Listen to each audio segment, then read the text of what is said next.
Meantime, the government is back in business. The nation's longest government shutdown is now over this morning after President Trump signed a temporary funding measure into law last night. That's right. Millions of people could start returning to work later today. Doug Luzader is live in D.C. to tell us what's next. Doug, when could people get paid? Yeah, well, that's a critical question, especially when you look at air traffic controllers, Brooke.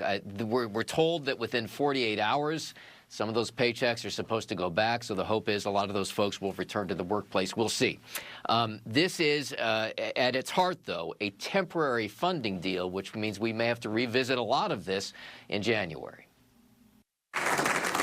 With a round of applause, President Trump added his signature to the bill to reopen the government, saying he wouldn't give in to Democratic demands. Today we're sending a clear message that we will never give in to extortion, because that's what it was. On this vote, the yeas are 222, the nays are 209.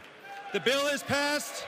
Just a short time earlier last night, the House finally passed the temporary funding bill, meaning those shutdown signs will come down, federal workers will return to the office with paychecks, air travel should return to normal incoming days, and SNAP food benefits will resume. We feel very relieved tonight. The Democrat shutdown is finally over, thanks to House and Senate Republicans who stood together to get the job done. There were a couple of Republicans who voted against the bill, but 6 Democrats crossed over to support the plan, despite overwhelming opposition within their party. This fight is not over. We're just getting started.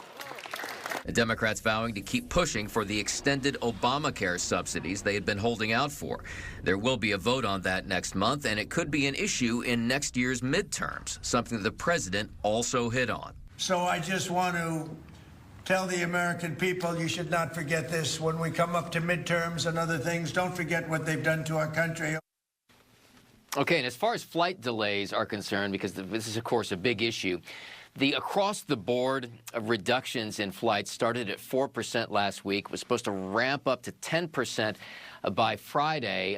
What the FAA is saying now is that they're going to kind of hold things where they are at the 6% level until they get staffing levels back up. So those flight delays are going to continue, but they're not going to ramp up as anticipated because of this agreement. Brooke and Bob.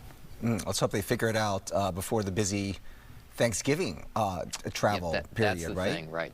I guess the question, Doug, is what happens then on January? This is a reset button, happens all over again. Or you know, the SNAP benefits are extended all the way through the end of the year, so that likely wouldn't be an issue if this was to happen again. That's right. There could be another shutdown come January 30th, when this deal expires. It would be a partial shutdown, though, and the big exemption, there are a few exemptions, but the big one is the one that you mentioned. It's the Department of Agriculture funding that goes through the entire fiscal year, and that includes SNAP funding. Okay. We shall see. Yeah, we will see. Big Thank you, Doug. cross, you know. All right, Doug, thank you.